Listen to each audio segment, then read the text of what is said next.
Jesus falou às multidões e aos seus discípulos e lhes disse: os mestres da lei e os fariseus têm autoridade para interpretar a lei de Moisés. Por isso deveis fazer e observar tudo o que eles dizem, mas não imiteis suas ações, pois eles falam e não praticam. Amarram pesados fardos e os colocam nos ombros dos outros, mas eles mesmos não estão dispostos a movê-los nem sequer com um dedo. Meus irmãos, minhas irmãs, hoje, terça-feira, dia 18 de março de 2025, o Evangelho de Jesus que estamos meditando é de autoria de Mateus 23, de 1 a 12. Interessante quando Jesus legitima o conhecimento dos mestres da lei e dos fariseus, mas reprova o jeito que eles vivem. Então, o fato de Jesus dizer que eles têm autoridade para interpretar a lei, Jesus está dizendo que eles têm conhecimento, eles sabem o que está na lei, mas a vida não condiz com aquilo que eles ensinam, por isso ninguém deve imitá-los, né? Nos lembra que, por mais que você conheça, e pode até ser um bom conselheiro, mas isso não é sinônimo de que você vive e pratica aquilo que você orienta para os outros, né? Dentro de um contexto cristão, é incoerente você ensinar uma coisa e não viver, né? O que é bom para o outro não é bom para você, o que é certo para o outro não é certo para você. Então, não é incomum, ou seja, nós encontramos muitas vezes pessoas que têm sempre receita pronta para a vida dos outros, mas em si ou para si nada serve, nada é praticável. Então, o outro deve seguir as suas orientações, mas não deve imitá-lo, né? Isso é o que é dito por Jesus Cristo.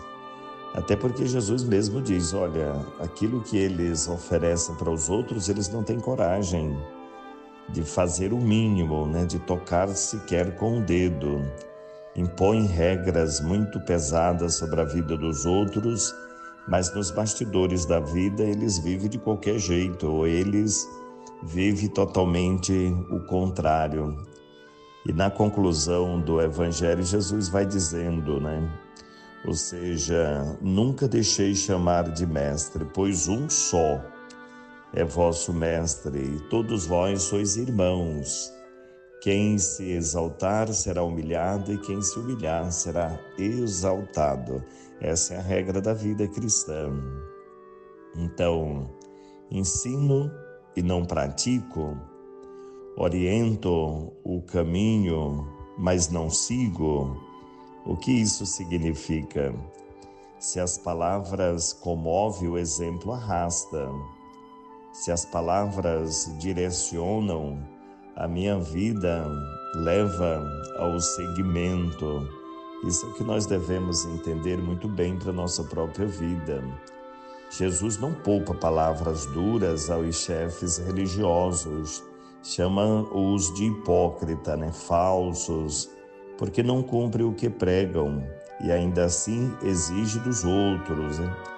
Ou seja, colocam regras tão exigentes sobre a vida dos outros, mas eles nem um pouco eles estão preocupados com isso. Querem só ser vistos, ser elogiados, aprovados, aplaudidos, né? Gostam de lugares de destaque, são dissimulados, são hipócritas, e é o risco que nós corremos. Se nós não vigiarmos com mais prudência, com coerência, com zelo, com dedicação, nós corremos esse grande risco. O exemplo hoje é o santo que nós celebramos, São Cirilo de Jerusalém. Ele nasceu por volta do ano 315 e faleceu no ano 386. Foi bispo da cidade santa de Jerusalém, redigiu 24 catequeses batismais em vista de preparar os catecúmenos para o batismo. O seu exemplo nos motiva a valorizar os gestos de pastoral que conduzem as pessoas a se levarem, se purificarem nas águas do batismo e viver desta força santa que é o sacramento. Então, o que é bom para a vida do outro, naquilo que eu acredito, que eu pratique em primeiro lugar, que o meu conselho, a minha orientação, ela sirva em primeiro lugar para a minha vida. Então, se eu oriento o outro, que antes oriente a minha própria vida.